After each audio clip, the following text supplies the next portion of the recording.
and it's all going to football. But ultimately, football is going to be the worst laggard of all. It's not going to be affordable, and it's going to take down practically every college. In my opinion, it's going to take down virtually every college, or every college that wants to be. They think they want to be competitive. Under the current system, educational institutions find themselves in a financial arms race for athletes in sports like football and basketball, and both of them, but basketball is being hurt very badly. It's being dominated by football.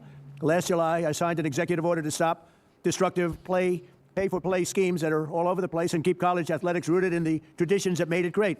I thought we had a great system, frankly. I thought we had a system that should have been appealed, and it could have been maybe perfected a little bit, but it took close to 100 years. It was developed over 100 years, and one judge that knew nothing about sports, knew nothing about football, knew nothing about Olympics, knew nothing about anything, just decided everything was unconstitutional. It's crazy. But only Congress now, it looks like, can deliver a permanent fix. So, Speaker, you and John and everybody else, including Democrats that are represented very strongly, we can hopefully get it done. Federal legislation must allow college athletic programs to set common sense rules, simple common sense rules, without endless litigation, and establish a fair name, image, and likeness standard that eliminates the patchwork of conflicting state laws. That's the other problem. All of these colleges are all in different states, and all the laws are different. So you got laws that are totally different, some one way, some an entirely different way, while allowing the full spectrum of college athletic programs to thrive. It should thrive. If Congress does not take action fast, it could destroy college sports and destroy the colleges that play these sports. They'll be destroyed. They'll be going bankrupt, everyone, so many of them. No other nation in the world has built a system that develops champions in classrooms and on the field, producing Olympic heroes, professional legends, and the leaders of tomorrow all at once. I thought the system of scholarships was great. What do I know? But I thought it was great. And just one of those things. I was with Nick Saban the other day, and, you know, his timing is exquisite. He played, and he won and won and won. And when he saw this thing, he said, I'm going to get out of it. I'm not doing this anymore. He's around here someplace. Where's Nick? Where are you, Nick? Right? Now, he doesn't admit this. I said, how come you left he didn't want to go through one season? Because there's no better mind at this than that man. And he looked and he said, what a shame, what a shame. And he's going to speak about it. And I think you have some very constructive ideas, Nick. I think so. No other nation in the world has built a system like this. It's so good, and we've thrown it right out the window. And I'd like to see you go back to something maybe resembling that, and maybe pay for each player. Not such crazy pay, but just pay for each player. With every player, maybe the quarterback and the third string lineman making the same, but you're going to tell us about it. We're going to try and get it passed. Our goal is not to go back to the days where student athletes were never allowed to receive any compensation, although not the worst idea, but I think a lot of people would overrule me on that. But we must pass reforms that protect the cherished American tradition of college athletics for future generations. So I look forward to hearing from a lot of you. And I think a few of you are going to say a few words, and then we'll get to some ideas. And I don't know, maybe by the end of a long session, if we need it, I'm here as long as you need me. They came to me, they said, you're the only one that can do it. I said, oh, thank you very much. I said, really, because I'm president, okay, to be honest. But we have certain abilities, and we'll see if we can get it done. So I'll ask in this order, Marco, you'll say a few words, and then Speaker Johnson, Randy Levine, Nick Saban, Charlie Baker, the Governor Ron DeSantis, and Greg Sankey, Sarah Hirschland, and Pete Bavacqua. And they'll go pretty quickly, and then we'll hear from some of the people, and we may have something come up that's somewhat of a miracle. There's an idea out there, and somehow it's going to have to be arrived at, because there's no way the system will allow colleges to, in my opinion, will allow schools to live financially. It's not going to happen.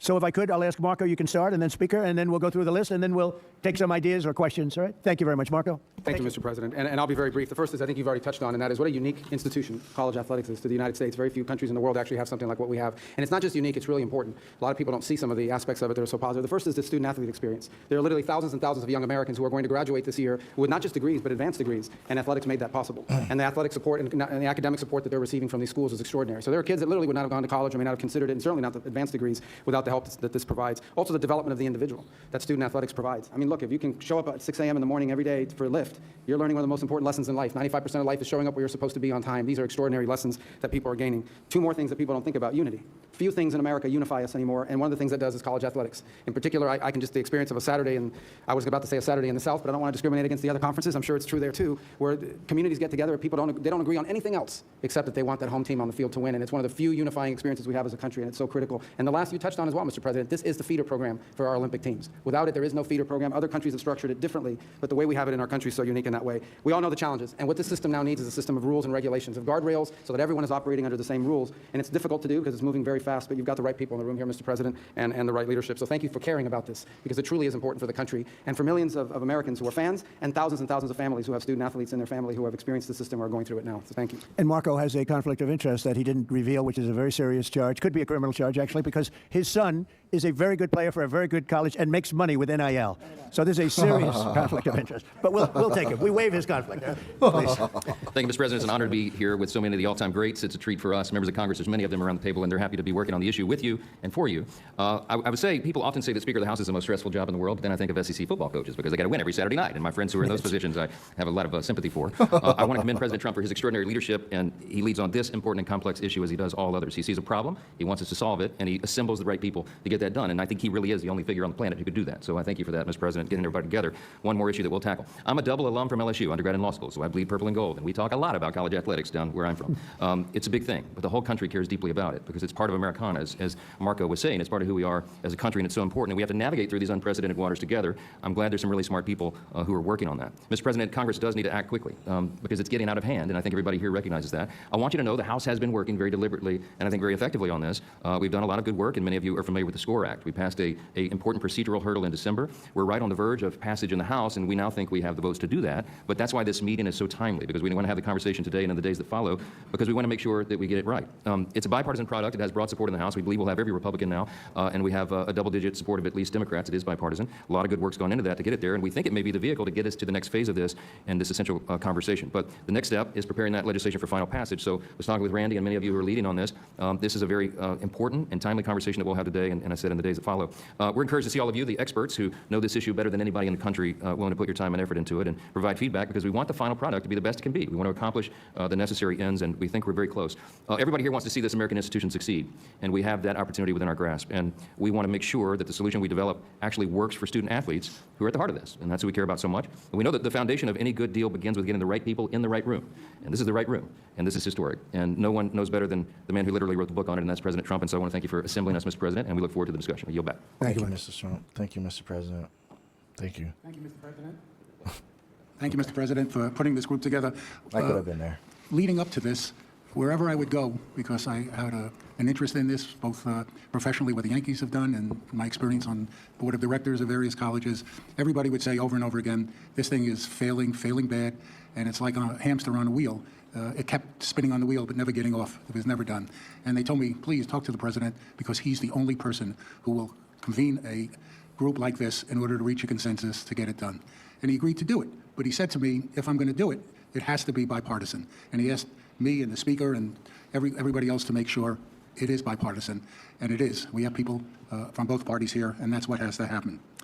So we put this group together. Why did we put this group together?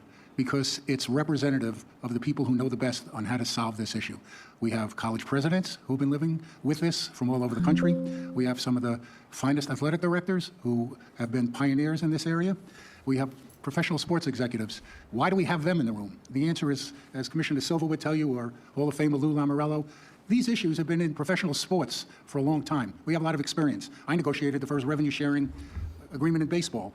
Caps, revenue sharing, distribution, all of those things are what we live with every single day. So maybe we can share our experience and transport it here, as long as it's in the context of college sports. There's one group that is missing, but they won't be missing from the final product, and that's the student athletes themselves. This group, as we move on, you can be assured we'll be talking to the student athletes and all their representatives to make sure their voice is clearly heard. You know, time is of the essence. People have told me they've been to Congress 15, 16, 17 times. One group goes in, the other group goes in, and nothing seems to get done. Time is of the essence. Besides the numbers the president talked about, I heard a story from one of the great professional athletes on the Yankees, one of our great players yesterday. And he went to a great university, and he said to me, thank you for doing this, because every day I got asked for more money for NILs, every single day. And what happened is I gave money for an NIL for a quarterback who left the next year. Meanwhile, a friend of mine, daughter is on the rowing team, and she lost her scholarship, and she's an Olympic hopeful, and now she has to pay her own way. That's just not right. It's really not right, and it has to be fixed. So, Mr. President, thank you for bringing this group together. I think they're really, just for discussion, we'll hear from everybody. I think there are really two things to add on to what the Speaker said that have to be done. One, there has to be an antitrust exemption, because everyone in the room has to be able to talk to each other, all the conferences, the schools, the presidents, everybody, without getting sued. That includes the kids. They have to be involved in these negotiations, the student athletes. And there has to be an entity that's set up by the people who are going to administer this, run this, that are empowered by the legislation to handle all the issues the president spoke about. And we're all here to support that, to help that. And to make sure that it's just not business as usual. Just an idea I have is maybe that antitrust exemption lasts for 2 years to make sure that these rules and everything are really being enforced. And if they're not, we go back to square one. It'll give the Congress oversight, give the president oversight, but it's time to move. And Mr. President, I couldn't agree with you more. Thanks to your leadership, we got to move this really, really fast. We have ESPN and Fox here. They're probably the biggest payers in this entire thing, and the fact that they're here and their voice is heard is great. So, Mr. President, only you can pull this off, and we're grateful. Thank you very much. Thank you very much, Randy. And Nick Okay. Saban, please. Thank you, Mr. President. Okay, I don't, no idea what, I mean, I know what they're talking about. I just don't give two fucking shits about this. This is stupid. Oh, Scary Movie 3? No, there's another one. I know there's another one coming. I don't give two shits about this. Kristi Noem is fired. I love that. That's a good thing that people could talk about. Make America great again or make Israel great again? That's the question many Republicans are asking amid an escalating Iran war. Some traditional Trump supporters have even gone so far as to publicly accuse the president of letting Israel force his hand. Just how damaging will this MAGA split be? I'm Melinda Nusafora. You're watching Counterpoints.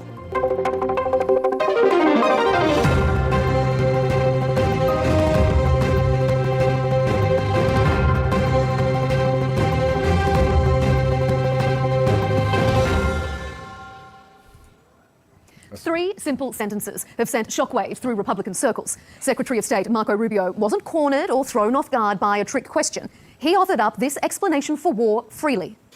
We knew that there was going to be an Israeli action. We knew that that would precipitate an attack against American forces. And we knew that if we didn't preemptively go after them before they launched those attacks, we would suffer higher casualties.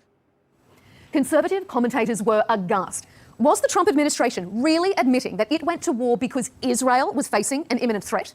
Democrat Senator Mark Warner is part of a small group of lawmakers with access to classified intelligence. This is... If they launched those attacks, we would suffer higher casualties. Simple sentences One have second, sent I just wanna go shockwaves back through and Republican see. circles. Secretary of State Marco Rubio wasn't cornered or thrown off guard by a trick question. He offered up this explanation for war freely. We knew that there was going to be an Israeli action. We knew that that would precipitate an attack against American forces. And we knew that if we didn't preemptively go after them before they launched those attacks, we would suffer higher casualties. Conservative commentators were aghast. Was the Trump administration really admitting that it went... So basically, what everybody's been saying about this war is true. This is not about liberation. This is not about a regime change. This is about Israel. Because little brother was throwing rocks again at the big kid. He come back and ran behind us. And what do we do as Americans? Instead of allowing the little brother to fuck around and find out and learn from its lessons, we decide to go put out this big ass massive shield while at the same time putting American lives in danger for the sake of a fucking war criminal. It's crazy. went to war because Israel was facing an imminent threat? Democrat Senator Mark Warner is part of a small group of lawmakers with access to classified intelligence. This is how he interpreted it. There was no imminent threat to the United States of America by the Iranians. There was a threat to Israel. If we equate a threat to Israel as the equivalent of an imminent threat to the United States, then we are in uncharted territory. Coming up, we'll ask our panel, did the US start the war with Iran to protect Israel? Has President Trump become beholden to the military hawks he campaigned against? And will this MAGA split erode Republican support? And that's what pisses me off the most. Mark Warner is correct. It's like I'm all for it. I hate when they lie. Just I would have more respect for them if they just told us the truth. You want oil. You want to cut You wanted to cut China and Russia off. You want to interfere with their relationships with Iran and its resources. Just say that. You might be able to pull people along because some people do believe that that's an issue. But just fucking say it. The fucking constant lying and fucking sneaking and shit. That's the bullshit. I would respect it. I still won't agree with this war. I still won't agree with us putting our soldiers in danger for the sake of Israel. Now knowing that they could have done this themselves. Like, this is only for the defense. It's crazy. It's crazy. I would have respected them more if they just fucking tell the truth. Joining us for this discussion is Robbie Suave, Senior Editor at Reason Magazine. Shy Boss Christenbaum is back with us, political commentator from PragerU, an independent American media organisation. And rounding out this Counterpoints panel, Kaivan Shroff is back, a political strategist, commentator and lawyer. Gentlemen, welcome to Counterpoints and thanks so much for being here. President Donald Trump campaigned on a promise to stop foreign wars, not start them. So already, the US intervention in Iran was troubling to some within the MAGA base. The Secretary of State, Marco Rubio, fanned those flames. He calmly explained to journalists that the US took preemptive action because Israel was about to strike Iran. And that justification has angered many high-profile conservative commentators who flooded social media with criticism. Shy Boss, did the US start a war with Iran to protect Israel? Sure. Well, it's good to be here, and I hope you're doing well and keeping safe in Dubai. I have siblings in Israel and bomb shelters right now, so really the Islamic regime spares no one. It's very critical that when we talk about Marco Rubio, we don't take him out of context. So to quote Marco Rubio 10 seconds before he mentioned Israel, he said, and I quote, "No matter what, this operation had to happen. The only question was when." So I think one of the problems with our political discourse today, whether you are on the woke right or whether you're a leftist, it's that you can wake up each... I just want to point this out that this motherfucker's from PragerU. So that should automatically disqualify. If you're a reporter or some sort of fucking analyst or whatever, and your credentials and you have PragerU on there, I automatically discredit you. I'm not taking this guy serious. Each morning and pretend that history never happened, right? So you can just pretend that in 1979, the mullahs did not take 60 American hostages and hold more than 50 of them for more than 400 days. You can just pretend that in 1983, the U.S. Marine barrack bombing was not funded by Iran. You can just pretend that the Pentagon report that showed that 600 American soldiers were killed in Iraq just never happened. You can pretend that 3 National Guardsmen last year weren't killed by the Islamic regime off of Syria. So the relevancy is certainly an interesting question, but it does not... It's funny that they can, tell us that we can pretend to do this, but why not go all the way back to the beginning? Why not go back to 1949? Why not talk about 1953 with the US CIA back coup in fucking Iran? We had our dirty, greasy paws in that region for so fucking long, and people got fucking sick and tired of. You know what? They didn't wake up one day out of nowhere for absolutely no fucking reason and say death to America. They didn't do that. That happened. That was grown. Like that was instilled in there. That was rage. That rage didn't come out of nowhere. They didn't just fart and then just decide, oh my God, I fucking hate America. No, we did shit. We are paying for the sins of our fathers and their fathers' fathers. So that's what's going on right now. And like the fact that we keep trying to tell this story and give it a starting point that's more beneficial to the narrative, that we should be mad and angry at Iran. This is 1000% justified. These are people that hate us. But we don't want to go back to 1949 or 1953 when we try to assist in the coup. 1953 was actually fucking successful. So we toppled the regime, had no plan, and left it destabilized. And now we're confused on why it's now a fucking cesspool for terrorism. That's the United States' fault. That's on us. But, who does their history, right? Anyway, obstruct from the fact that the Islamic regime has been attacking and killing American soldiers and American civilians since its establishment 47 years ago. And President Trump is not starting a war. President Trump is ending a war that should have ended 47 years ago when Jimmy Carter had the opportunity to go in, didn't. And in fact, Donald Trump in 1980 said that was a fatal mistake. One of the things he's been most consistent on going back to the 80s is the fact that the Iranian mullahs need to be held in. They can never have a nuclear weapon. They cannot develop intercontinental ballistic missiles. They cannot harm American lives. And that's exactly what President Trump is doing. This is why I campaigned for him. This is why 90% of the MAGA base is unified that this is the right thing to do. Okay. Kaivan, what do you think? Is President Trump ending a war, not starting a war? And is he doing so to protect Israel or to protect America?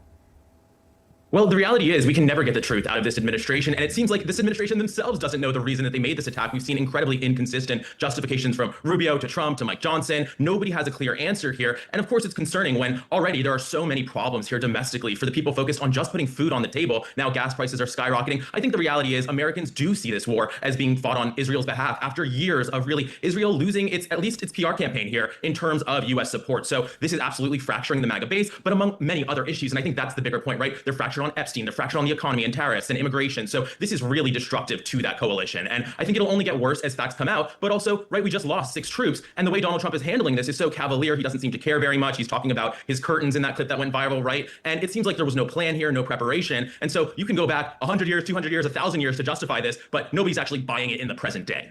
Robbie, what's your take on this? Well, I guess my job is to be somewhat in the middle here, and frankly, I am, because I agree that the Iranian regime is evil, authoritarian, and extremist. It's not a question of the harm they've caused to Americans and to Israel, which are considerable, but it's a question of what actually are our goals here. And I think the Trump administration's decision to move forward with this without presenting any front-end justification to the American people, let alone Congress. Let's forget it is Congress's role, according to our founding documents. We don't do this anymore. I think that's a mistake, but to actually have Congress authorize a war, or at least a military action, and then have the president carry it out. I think if this was explained to Congress, I mean, the Republican Party, Trump's supporters control Congress. So I find it ludicrous, the idea that he couldn't sit down and explain this is why we're doing this, or have Marco Rubio or Hegseth do it. This is the importance of doing this strike now. This is what we plan to get out of it. Because frankly, the American people, not just the American people, the MAGA base, to the extent they're divided, I think it's because it's unclear. Is this about replacing the regime? They have denied that that's the case. Trump himself said if the worst thing that happens if we end up with people in charge who are just as bad as the Ayatollah, then oh well. I personally can think of worse outcomes than that. But even in that case, you'd say, well, then why are we doing this? Was it about Israel's security, as Rubio, I think, did suggest, and then walked back to your point? Is this about the nuclear issue? Is this just because Trump was negotiating with them, didn't like the negotiations, decided to blow them up to send a message that next time, negotiate the way he wants? These are all possible and in their own appealing, perhaps, reasons to do this, but they're somewhat contradictory, and the administration is not speaking with one voice on this whatsoever, and that is why there is confusion and dissension even among the MAGA ranks. Shahbaz, I could see you shaking your head, kind of nodding your head, then shaking your head again.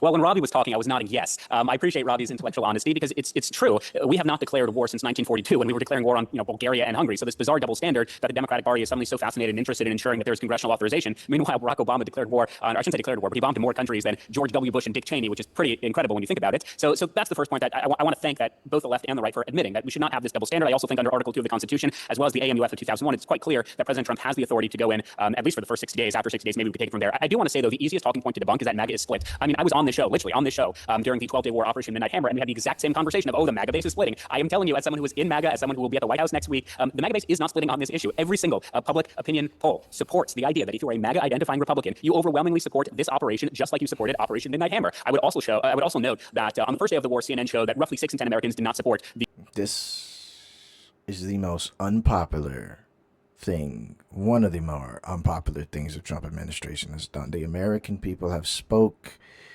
I don't understand why this guy is trying to come up with a narrative. Is it your fault, Paul? This orchestration, I'll call it a war just for semantics and the debate's sake. Most Americans do not support it. Now it's about half of the American people don't support it. And I would imagine that number is going to continue. The disapproval number will continue to fall simply because the American people, we don't like protracted long conflicts, but what we do like is what we saw in Venezuela. What we do like is what we saw in Panama in 1989, right? We like when we can go in relatively quickly, we can fulfill our mission objectives, and then we can get out. And that's what Pete Hegseth, that's what J.D. Vance, who's certainly not an interventionist, that is what Steve Witkoff, that's what the president has said consistently. We are not interested in regime change. We are interested in regime toppling. We want to ensure that this is a regime that can no longer harm American lives. So I think Robbie and I at least are certainly in agreement that the Ayatollah and the mullahs and the Iranian regime that have, forget about to kill their own citizens, which of course they have, but they've killed American lives, they must be held accountable. And the Ayatollah is currently experiencing 72 Nick Fuenteses, and I wish him much luck because certainly no woman would ever touch Nick Fuentes, but apparently Islamists will. But what I will say is that if you harm an American, absolutely, we will kill you. This is something Barack Obama said very, very clearly when he went into Pakistan to take out Osama bin Laden without congressional authorization. Oh, shot at Nick. You said you didn't want to call it a war. If it's not a war, what is it?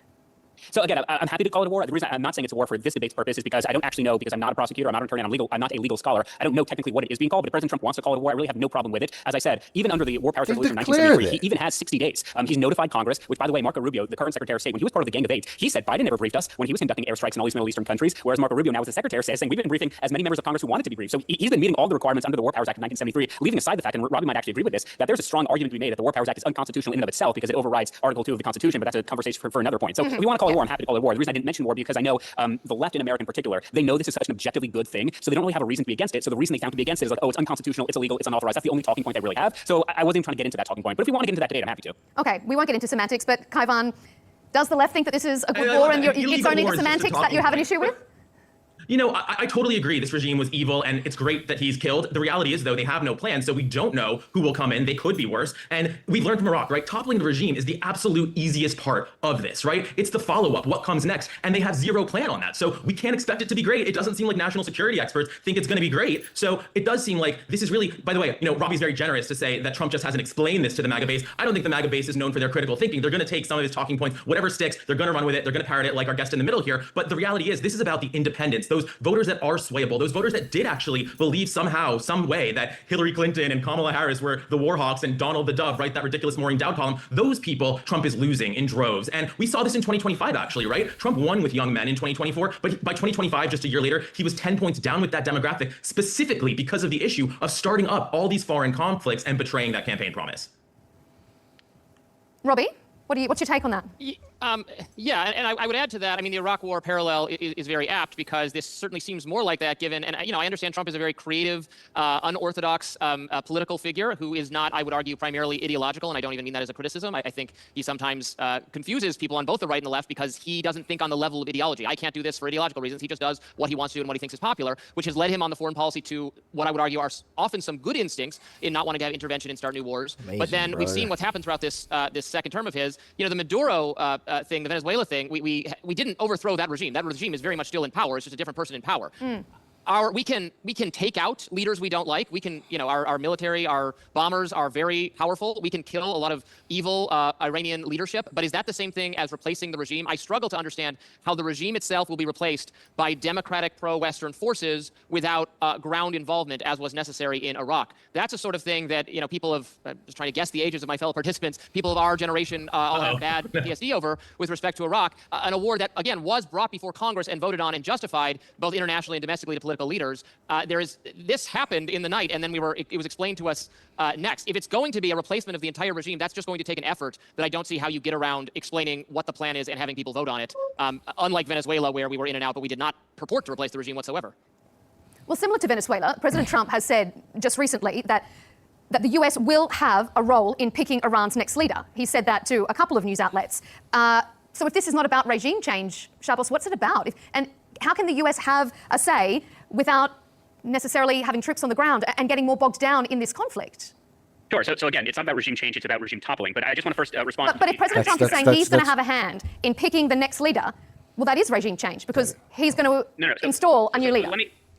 So let me be clear. But first, I just want to very quickly respond. I'll answer your question. I just want to quickly respond to these accusations that I'm parroting back at talking points, which I don't appreciate that accusation. A CBS poll yesterday found that 85% of Republicans support President Trump's strikes on Iran. A Fox News poll found that 84% of Republicans support President Trump's attacks on Iran. A Washington Post poll found that 81% of Republicans support President Trump's attacks on Iran. Reuters found that 82% of Republicans. So again, if you want to have this talking point of like MAGA is split, young people are into it, then you have to cite correct, which is why your accusation that there's a split in MAGA is simply not true. So if you want to say there's a split, I was saying the MAGA base. No, you just didn't understand. Let me finish. The MAGA base is going to say whatever talking points Trump says, right? You are part of the MAGA base. That was your PR campaign. You sucked up about the Harvard thing, and you went to give all these speeches, and now you're a MAGA talking head. But the rest of the Republican Party, those independent voters, right? It's the voters. It's not the party. It's the voters that I'm talking about who voted for Trump. So here's what you're not going to do, and if you do it again, I'm leaving. You're not going to interrupt. I listen to you, and you listen to me. That's what being in You might have to leave. You don't have the intellectual. You might have to leave. That's how the show works. Okay, Kaivan. Let's let Shabbos make his point, and then we'll come back to you. Okay.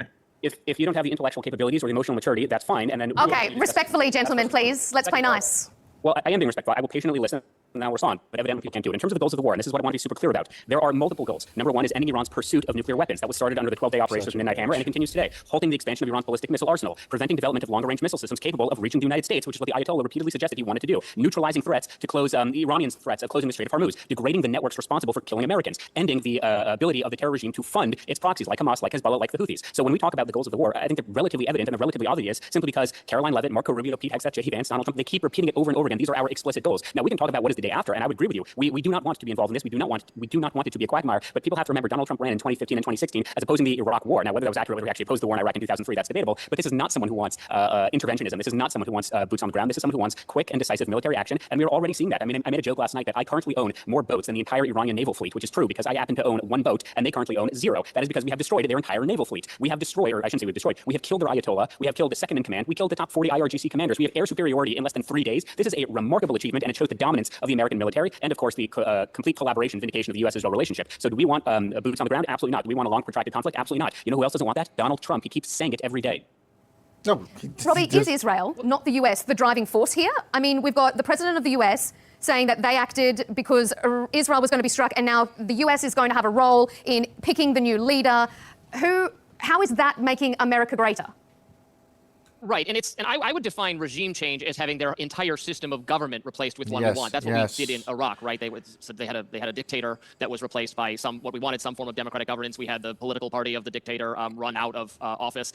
Just having a different Islamic extremist source of authority come to power in Iran, literally a different person, would not be regime change. That we could do in terms of the kind of negotiations Donald Trump is having with them, but we're not like the kind of loftier, like we want the people to rise up and maybe the Kurds should be involved and maybe this will happen and that will happen. It is unrealistic, no matter the amount of air support we can supply for that to take place. And it's, when I listen to Pete Hegseth and others talking about, yes, our military power is awesome. Israel's military power is awesome. We can blow up all their ships. We have their security systems hacked, we being Israel, in a very precise precise and specific way. We can kill everyone from the Ayatollah to the janitor. We can do this with great ease. But I don't see the argument that any of that is going to translate to having the entire government replaced with a system of governance that we want without boots on the ground there. And while I appreciate the relationship with Israel, I'm certainly far less anti-Israel than various factions of the right are currently. I do feel I don't think our foreign policy should be decided by Israel without the input of our Congress. Right now, that feels like the Israeli government is the more relevant decision maker for whether we get involved in conflict with Iran than our own Congress. And that is inappropriate based on our system of constitutional governance for us to say, well, we are obligated to be involved because Israel has decided to do this. Now, of course, Trump denies that Israel was the decision maker here. He says, no, I made the decisions. But there are some people in MAGA who are not believing it. That's the case. Kaivan, will this operation feed into that perception that Robbie is talking about there, that Israel has a huge role in guiding American foreign policy, particularly in the Middle East?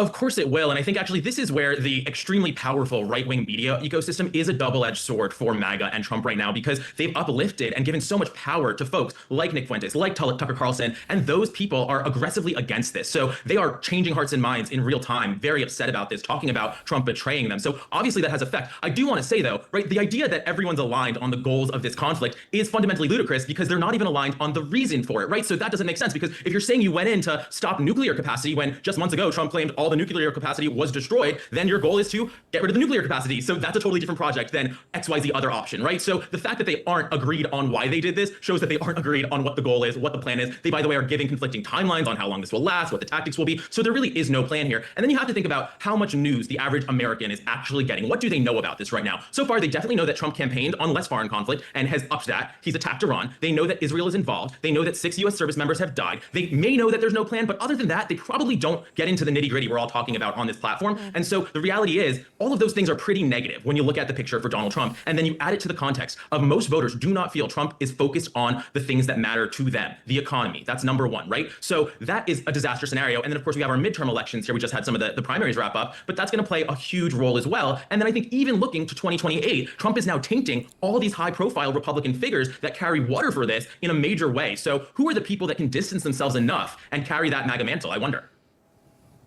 Shahboz, did you want to say something there? Yeah, I would just say, you're entitled to your own opinions. You're not entitled to your own facts. There was a CNN survey that came out last week, and it showed that 96% of all Republicans that Donald Trump endorsed in the primary won their re-election. So if you want to make the argument, which is what you just did, that Nick Fuentes and Tucker Carlson, to use your own words, are changing the hearts and minds, particularly of young people who voted for President Trump, you have to support that with evidence and you have to support it with polling. I demonstrated why that isn't true, because if you look at all public opinion polling when it comes to the MAGA base, they are incredibly united because they support President Trump doing this. Why? Because this man has been incredibly consistent to an almost shocking level about how Iran can never have nuclear weapons. In fact, in 1980, he gave an interview, I think it was Barbara Walters, and he was scoring Jimmy Carter for not invading Iran right then and there. He talks about in his book in 2011 that the greatest existential threat facing the United States is Iran. He talked about in 2015 and 2016 when he was running for president for the first time that he would ensure to whatever degree he could that Iran does not get a nuclear capability. And again, when we keep going back to this question, which I've answered and the White House has answered numerous times about what is the purpose of this war, I want to give you one other anecdote because clearly what I'm saying isn't really resonating, even though you have yet to argue with it. Instead, you're just kind of ignoring the point. Steve Witkoff spoke with Sean Hannity, it was last night or 2 nights ago, I don't remember. And he said that during his negotiations, the Iranian negotiators told him that they were, quote, proud. They were proud that they evaded the protocols put in place. Witkoff recounted how the Iranian negotiators told him that in their first meeting, they had 460 kilograms of 60% enriched uranium, and they were fully aware that that could make 11 nuclear weapons. The IAEA also admitted that Iran had the material capable of making 11 nuclear weapons, which is why the Midnight Hammer was an excellent idea. It was orchestrated well, and it targeted 3 particular nuclear sites, Isfahan, Natanz, and Fordow. The problem is, in the English language, there's a word called rebuilding. You can look at satellite imagery that, unfortunately, Iran was stockpiling enriched uranium 70 feet underground. And again, don't listen to me. Listen to the isolationist, anti-interventionist Vice President J.D. Vance, who said as much. He said, why is Iran storing enriched uranium 70 feet underground? Even when they are the world's largest oil exporter. You don't do that for peaceful civilian purposes. Okay, Robbie, I'm going to bring you in a moment, but Kaivan, I can see you wanted to say something. Yeah, I think it's a great point, to see who's credible on this. I feel like I'm watching Netflix at 2 times speed, by the way, responding to you. But, you bring up to debunk my point that Donald Trump is losing, that his candidates in Republican primaries won by a majority. First of all, the people that get involved in primaries tend to be more on the extreme end of the spectrum, so that makes sense that the MAGA base would show up to support his candidates. But it really has no bearing on my point about midterm outcomes. And I think if that's your logic, then you fundamentally misunderstand politics. And to just quote random CNN polls, we can all quote a different poll. So I don't know that that's that helpful and productive. And I think it's interesting that Republicans actually are taking attack, which we saw Democrats do, and maybe I was one of them in 2024, of just burying their head in the sand of all their problems, right? Like they're going to just insist the economy is good. They're just going to insist that this is a popular thing. none of the data bears that out. It's not popular. And I think, again and again, polls show it's not popular. And I think what's more interesting to see as somebody who does know what he's talking about is there's this thing called the rallying around the flag effect, usually when these conflicts happen. But we've actually seen less of that effect following Iraq because it has been so ingrained in the public conscience that this went badly the last time that we're actually not seeing that jump in support. And I think part of it, of course, is the lack of consistent messaging and Trump's reaction, which didn't seem to take it seriously at first. But that is very notable when you look at the political science on that. I would. Can I jump in very quickly? Yeah, very, very quickly, and then I want to give it over to Robbie. Very briefly, Shabos. Well, again, I don't appreciate the personal attacks, but I digress. I want to be convinced of your position. So you had said that Nick Fuentes and Tucker Carlson are changing the hearts and minds. I am pointing to specific public opinion polling that suggests the exact opposite. So I would like to ask you to substantiate your claim. What data or what polls are you using to suggest that Nick Fuentes and Tucker Carlson, what numbers, what polls, what statistics are you using to prove the point that Nick Fuentes and Tucker Carlson are changing the hearts and minds? So he's just asking. He's basically asking if there's a poll. See, this is I hate it. I hate this shit. Like he knows damn well what he was referring to when he was talking about the polling. He was not. He's guy on the far right. Why does this keep doing that? Guy on the far right. Bitch. Guy on the far right was like basically stating that like the guy in the middle, I think his name is Chavez, is 1000% wrong about the polling being good and being supported. The majority of Americans do not support this. Period. The guy on the far right is talking about my right, in the black jacket, in the leather jacket, is talking about the voters. Who the guy in the middle is referring to is probably referring to more so of the Republican Party and maybe Trump supporters or MAGA voters, which is still split because the majority of America does not agree with this. So I hate the fucking, maybe I just confuse it more. I don't fucking know. Minds of young people. What do the numbers suggest? Let me I have numbers that and suggest the exact opposite of your point. let me split the difference here. Okay, go ahead. It remains the case that Trump, who won, slightly more than half of the popular vote of the country, enjoys slight majority support of the entire country, enjoys total support of the Republican Party, that the vast majority of self-described Republicans support and like Trump and trust his judgment, and whatever he does, they're going to hear him out and they're going to be broadly on board most of the time. Like that's the default, and that is true. It is also true that Trump brought in for this election a number of voters he didn't have with him previously, and that in this closely divided country, even though it's a small number of, relatively speaking, of truly undecided or independent or up for their vote kinds of people, they were a lot of them young men of various ethnicities. Frankly, if you look at the demographics of the polling, it's a lot of young men, young Latino men, young black men, young white men, a lot of men brought in by speakers, thinkers, podcast people like Joe Rogan and Theo Vaughn, and yes, like Tucker Carlson and others, who articulate a different foreign policy than what has been coming out of Republican leadership like John McCain and Mitt Romney and George Bush for years. And for them, this is not what they want and what they signed up for. Does that suddenly mean he's losing control of the Republican Party? No, of course not. But just a small slice of Trump's new coalition saying, hey, I didn't sign up for this. I thought no new wars. All right, I'm out. What are Democrats offering me again? I got to look at that again. Even if that's a small number of people, that will affect Trump's coalition overall. So it's not, and it's more likely to be young people. I've noticed this from studying social media trends. I mean, there are massive audiences for people like Tucker Carlson and others. You can say some of that is foreign bots or whatever it is, but I think it's a cope to write it off entirely and to say, oh yeah, everyone who disagrees with me on this must be some foreign actor. That frankly sounds like the Russian idea all over again, that everyone I don't like, Hillary can't win because it's all Russians or something on Facebook. There is a significant, and it's particularly young people on the right have a different view of how important Israel security is as an overriding priority to them versus older and more evangelical-leaning Republicans. These are younger, more likely to be Catholic. It just is different, and you can't say that doesn't exist at all. It's not sweeping the Republican Party and remaking its entire foreign policy overnight, certainly, but it does exist, and it's worth paying attention to. Mm-hmm. You're kind of leading me into the next chapter of this debate, so I might move us on to looking at whether or not there is a split within the MAGA base, whether or not that is going to be damaging, because despite a lot of online traction from conservative commentators, as you all have been quoting there, deriding the president's intervention, lawmakers still have his back. Of course, we saw the US Senate voted down a resolution that would have reined in the president's ability to continue this military action. So, Shabos, is there a split in the Republican base, and is it damaging?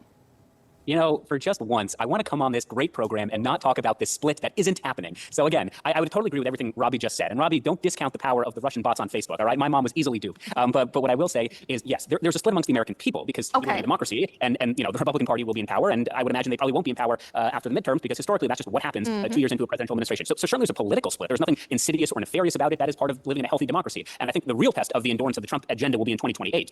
A, who his successor will be. I'm certainly hoping it's Marco Rubio. And B, whether there's enough national appetite to sort of continue a MAGA agenda, but I digress. In terms of the internal MAGA divisions, again, I'm happy to be convinced, but you have to substantiate it with concrete, practical numbers, polling data, and objectives. I would agree with you that young people, they're less interested in foreign intervention. They're less interested in the virtues of the West. They're less interested in believing of neoconservatism. That's obvious. That's true. I mean, But James someone Fishman like probably Megyn does think Kelly about this. is not going to say these things if it's not popular. She's no dill. She's going to say things that she knows her audience want to hear. So if she's saying it, isn't there a reason?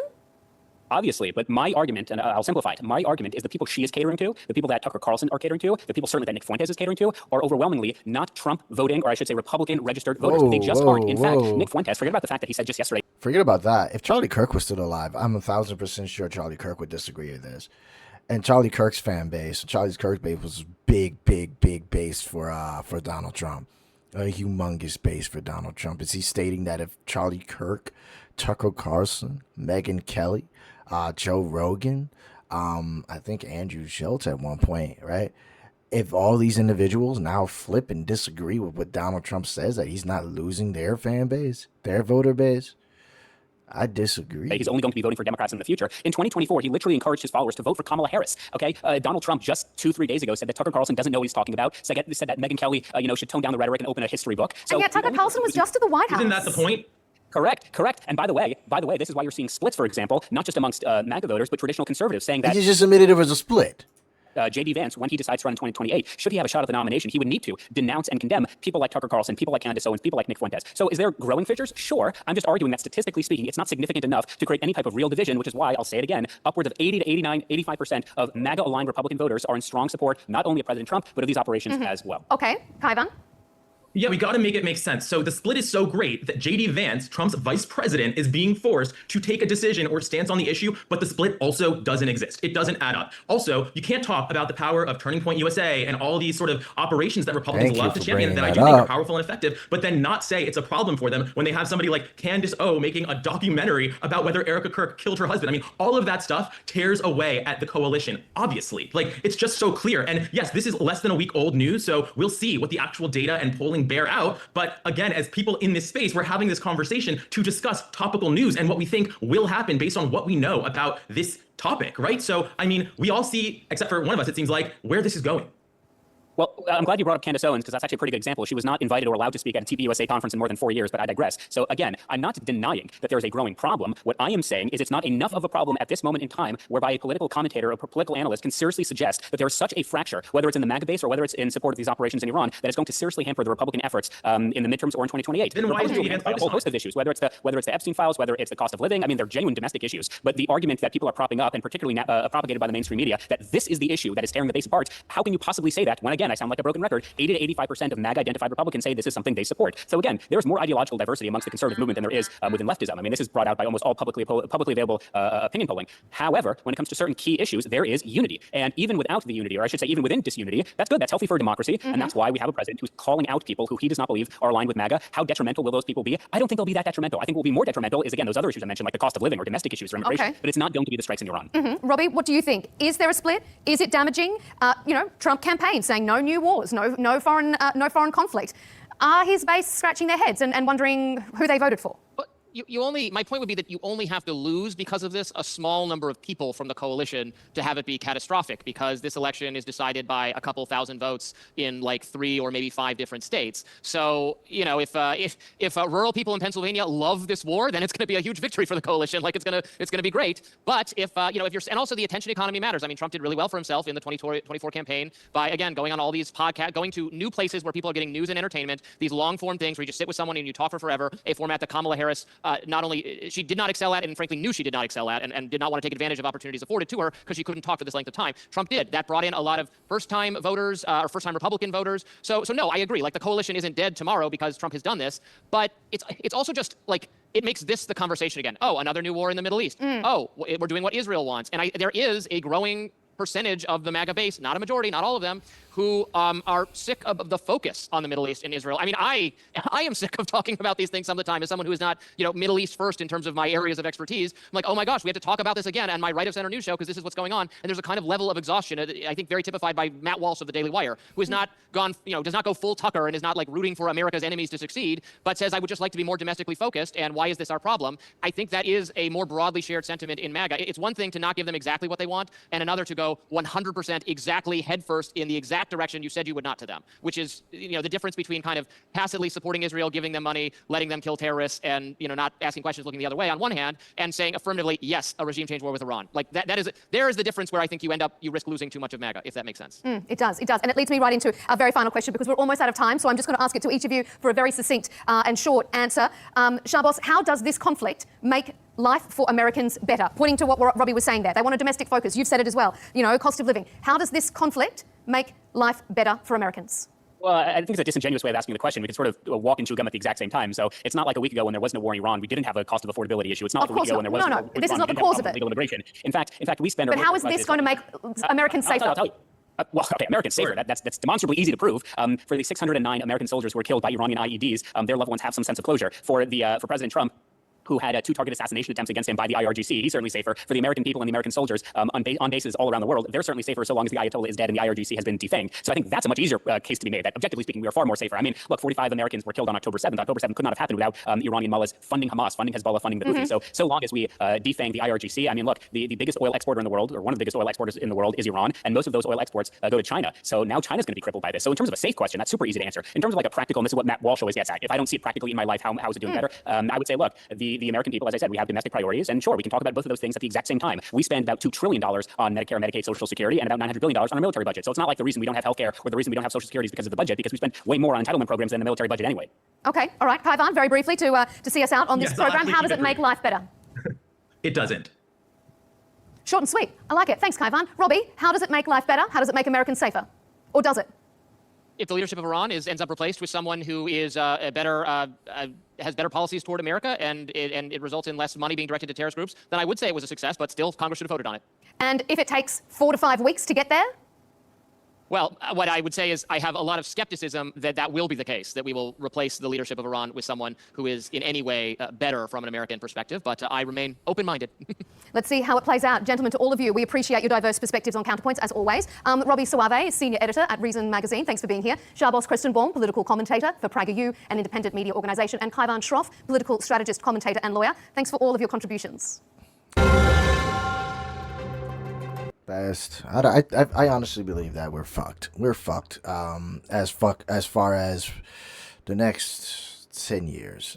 We were already a laughing stock of every other nation. We were already, thanks to Donald Trump, hated or disliked or there's a lot of broken trust between nations.